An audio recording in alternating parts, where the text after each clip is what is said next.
aventureiro da arte, bem-vindo mais uma vez ao canal Lulatum. E hoje eu tenho uma aula especial para vocês. Olha só, você está vendo isso aqui? O que é isso aqui? Uma caixinha, né? Se eu pegasse essa caixinha aqui e colocasse ela mais para trás um pouquinho, ela ficaria maior ou menor? Menor, não é verdade? E se eu colocasse ela mais para trás, ela ficaria menor ou maior? Menor. Se eu colocasse ela mais para trás, ficaria maior ou menor? É isso aí, aventureiro. A gente está preparado hoje para estudar uma coisinha chamada perspectiva. Vamos em frente? Bem, por que eu estou entrando no mérito dessa questão de dizer que um desenho pode ser maior, pode ser menor, pode ser mais distante? Tive a grata surpresa de ver ontem o pedido de uma das aventureiras da arte, Márcia Alexandra Moreira Costa. Ela pediu, faz um vídeo sobre perspectiva, né?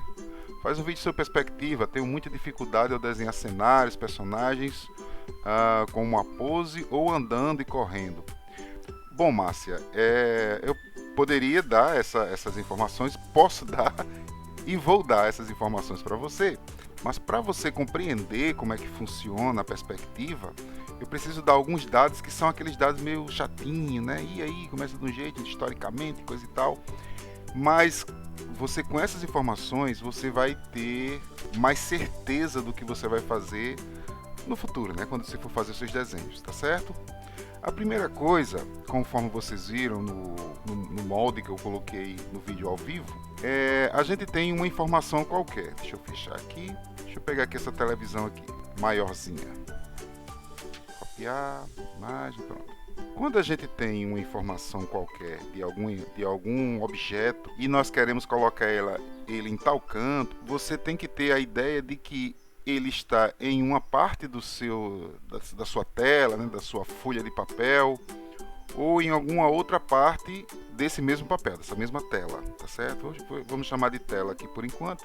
E se você tem um objeto de um tamanho e você quer esse mesmo objeto, né, do mesmo tamanho, em alguma outra parte da sua área de trabalho, deixa eu reduzir aqui um pouquinho aqui, percebam, é a mesma televisão, essa aqui, e tem a segunda, que é essa aqui. Essa segunda aqui está maior ou está menor do que a primeira? Ela está menor. Por ela estar menor, você tem a sensação de que ela está mais distante do que essa primeira. É isso aí? Deixa eu fazer uma outra tela aqui. Deixa eu reduzir o tamanho dela. Ok. E agora para você, qual é a tela que está mais distante? Essa é que é a grande sacada, né, de você utilizar a perspectiva. Tudo na perspectiva corre para um certo lugar, certo? E esse lugar que tudo corre vai acabar se transformando em coisas que vão ficando mesmo que seja do mesmo tamanho, vão ficando cada vez menor, até se transformar, sabe em quê? Num ponto. Se eu continuasse colocando as televisões cada vez menores, ele ia acabar em quê? Num ponto. Não é verdade? Então, essa é que é a primeira descoberta que você tem que saber sobre a perspectiva. A perspectiva, tudo corre para um ponto. Tudo vai para um ponto. Tudo foge para um certo ponto. E desse ponto, todas as coisas em uma certa cena podem ser feitas. Então, a primeira coisa que você tem que descobrir sobre perspectiva: você tem um ponto. Uma outra coisa que aí a gente deixa de trabalhar um pouco com a arte e começa a trabalhar com matemática, se bem que arte é matemática, é que se você pega um ponto e coloca um outro ponto, depois coloca um outro ponto, depois coloca um outro ponto, outro ponto, você aqui já começa a descobrir o que eu estou fazendo, você acaba criando uma linha. Então, uma linha, qualquer linha, na verdade é uma junção de pontos. É claro que eu estou falando isso teoricamente, né? Então você tem, na verdade, o ponto, que é o menor elemento das artes visuais, e quando você junta um ponto com outro ponto, com outro ponto, com outro ponto, você acaba criando uma linha, certo? Então você tem, depois do ponto, você tem a linha como um segundo elemento essencial da arte visual. Se você junta linhas, você começa a trabalhar com uma coisinha chamada formas. Essas formas aqui, você vai criando outros e outros objetos, né? Então você, depois das formas, se você pega um objeto qualquer e coloca ele para ver em perspectiva, como é o que a gente está vendo agora, então você trabalha com volumes. Pronto, então eu vou parar por aqui por hoje, tá certo? A gente vai trabalhar com volumes. O que é volume? Volume é uma coisa que está dentro de uma possibilidade visual que chamamos que tem 3 dimensões, certo? A primeira dimensão, essa aqui é a dimensão 0, né? O ponto ele é o menor elemento das artes visuais e ele não tem tamanho, ele não tem forma, né? Uma estrela no céu é um ponto, então qual o tamanho desse ponto? Para você é só um pontinho, né? Mas é uma estrela, né? Muitas vezes maior do que o Sol e muitas vezes mais velha do que o Sol. Então o ponto ele não tem tamanho, não tem forma. Se você junta os pontos, aí você tem a linha. Essa linha ela é chamada de uma dimensão. Um D, né? Vou colocar um D aqui para ficar mais fácil de... Uma dimensão, ela só tem comprimento. Ela só vai, corta, vai para outro canto e assim por diante. Quando você cruza uma linha com outra linha, você passa a ter 2 dimensões. Quais são essas dimensões? Ela tem o comprimento, que se transformou agora em uma linha horizontal. Então a gente chama de linhas verticais e linhas horizontais, desculpa, e linhas verticais. Então a partir de agora você tem largura e você tem altura, que em matemática a gente chama de H, né? Um Hzinho minúsculo.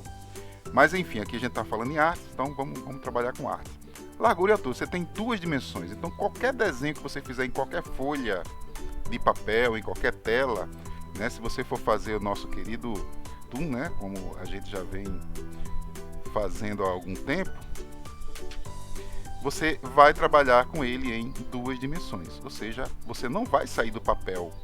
Você vai continuar trabalhando com o papel, tá certo?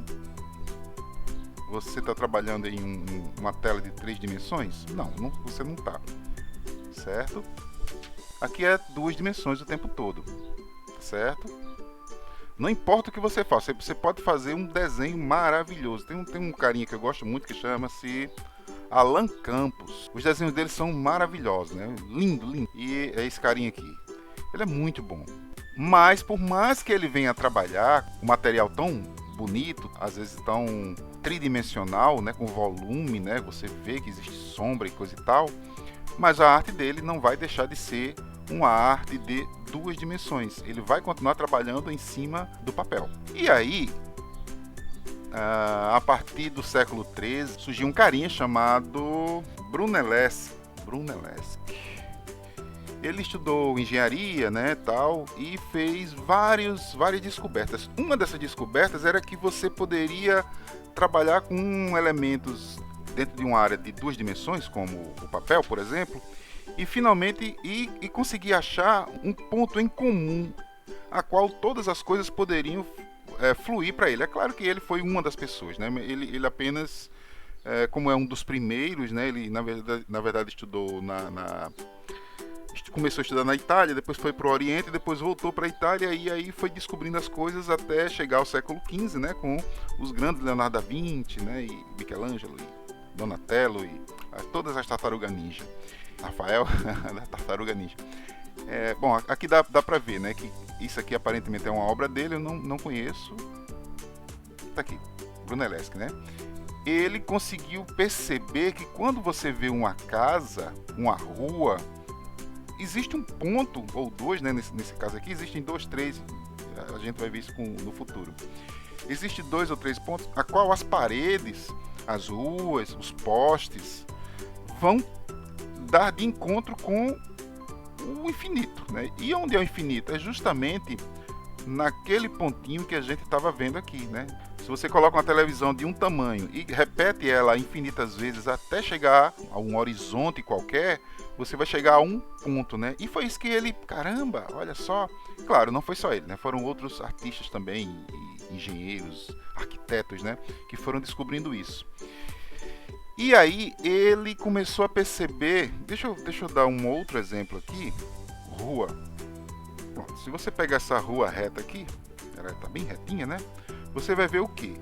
Existem as faixas. Essas faixas, elas são de tamanho diferente? Não, elas são do mesmo tamanho, né? Então, todas essas faixas vão acabar em um certo ponto, assim como a faixa lateral, né? Esses postezinhos aqui, se ele tivesse mais distante, né, e desse para ver esse poste, você conseguiria ver ele cada vez menor até chegar num ponto. A partir disso, ele percebeu que dava para ele, né, e outros estudiosos também começaram a perceber que você, mesmo trabalhando com uma área de 2 dimensões, você poderia trabalhar com uma outra possibilidade mesmo dentro de uma área de 2 dimensões. A possibilidade de ter uma profundidade, né, um campo de profundidade, certo? Então, vamos lá. Deixa eu ver aqui. Esse aqui é legal, esse aqui dá para ver legal. É essa terceira imagem aqui. Você tem aqui a largura aqui desse poste, tá vendo? A altura desse poste, e você vê uma profundidade, né? Vai acabar lá no fim do fim do mundo. O fim do mundo. Se você continuar essa linha até o ponto, você vai ver que tudo vai vir para cá. E aí descobriu-se que nós poderíamos, seres humanos, perceber o mundo em 3 dimensões. Essa é a terceira dimensão. O que é a terceira dimensão? Você tem a largura, a altura, você tem a largura e você tem a profundidade. Altura, largura, profundidade. Percebam que tudo que está aqui nessa cena aqui está do mesmo tamanho, mas ela mentalmente, né, dentro do nosso cérebro, nós começamos a perceber que a imagem menor ela está mais distante, mesmo não estando, né, que está tudo aqui num plano só, certo? Foi isso que foi descoberto pelos artistas, né, arquitetos e tudo mais. Essa é a primeira descoberta que você vai perceber, certo? O que é volume, né? Agora vamos à questão do volume. Ele é, como eu falei, a profundidade de alguma coisa, e com volume tudo vai caber dentro de uma caixa. Veja, por exemplo, a caixa d'água, né? Uma caixa d'água é o quê? Ela tem um volume de água. Então, dentro da teoria das 3 dimensões, tudo vai caber dentro de uma caixa. Então, se você comprar um fogão, por exemplo, o fogão ele cabe dentro de uma caixa. Então, deixa eu desenhar aqui um fogão. 2.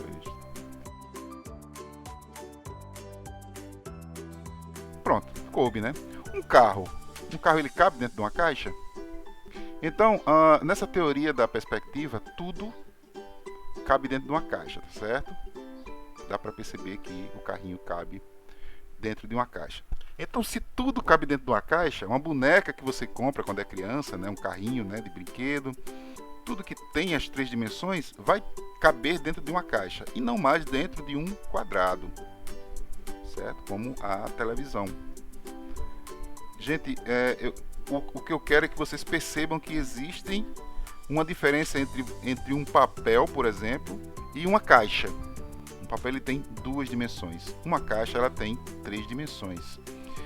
O grande lance dos estudiosos é que eles perceberam que dá para se fazer uma simulação de algo em 3 dimensões dentro de uma área de 2 dimensões.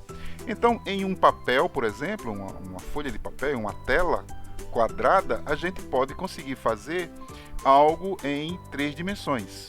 Como, por exemplo, aqui o nosso carro. O carro ele tem 3 dimensões. Ele é totalmente feito com volumes. Ok? Beleza? Vamos em frente. Como fazer com que essas caixas caibam de uma forma harmônica dentro de uma área qualquer?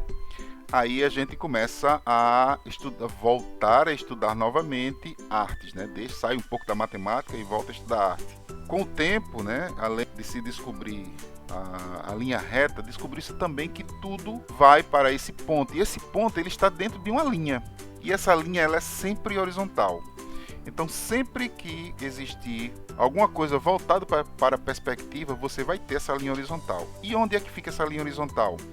Aí é que vem o pulo do gato, para quem quer aprender a desenhar em perspectiva. Essa linha aqui, que está no nosso olhar, é uma linha que não existe, certo? É uma linha que, olha, essa aqui dá para ver bem direitinho, né? é uma linha que você... ela não existe na realidade, mas você vê, né? Eu, pelo menos, estou vendo aqui uma linha bem direitinho aqui, ó. Essa linha é chamada de linha do horizonte. Ahá! Onde é que eu vejo a linha do horizonte? Onde é que fica a linha do horizonte? Ela fica a uma altura que você possa, aonde você estiver, você vai ver essa linha do horizonte, certo? E onde é que fica essa linha do horizonte para quem está observando? Do horizonte, olhos. A linha do horizonte, pessoal, ela fica exatamente na altura do meio dos seus olhos. Então, aqui a gente vê a linhazinha, né, indo para o ponto, né, e tudo fugindo para cima do ponto, tudo indo para o ponto, tudo escapando para dentro do ponto. E onde está o ponto? Está na linha do horizonte. E onde está a linha do horizonte? Está na altura dos nossos olhos. Está aqui uma pessoa, né, e está aqui a cabeça dessa pessoa. Bom, o que a gente tem aqui nessa linha que é horizontal? Deixa eu ver aqui onde é que está o mouse. Está aqui o mouse. Ela é chamada de linha do horizonte. Isso aí a gente já sabe. Onde é que fica essa linha? Na altura dos nossos olhos.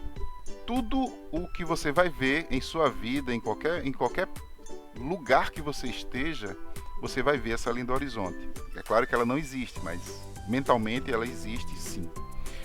A segunda coisa que a gente descobriu é que tudo vai para um certo ponto, em algum lugar, né? Esse ponto pode ficar em qualquer lugar da linha do horizonte, que é o que a gente vai ver em outras aulas, tá certo? O nome desse ponto é chamado, onde tudo escapa, né? Tudo vai para ele ou tudo sai dele, né?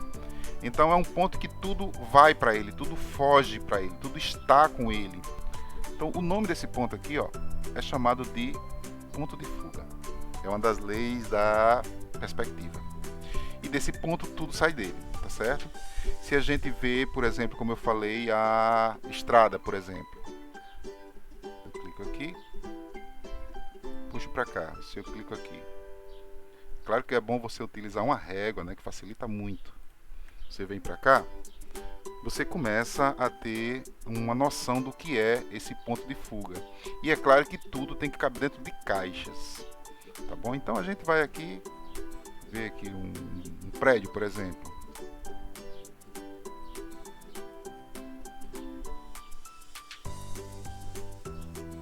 Então o prédio ele também tem que ir para o ponto de fuga. E aí é só descer, você aqui já começa a ver um prédio, né? A rua pode ser um pouquinho mais curta, né, do que o prédio, ou uma estaca, ou seja lá o que for. Certo, pessoal?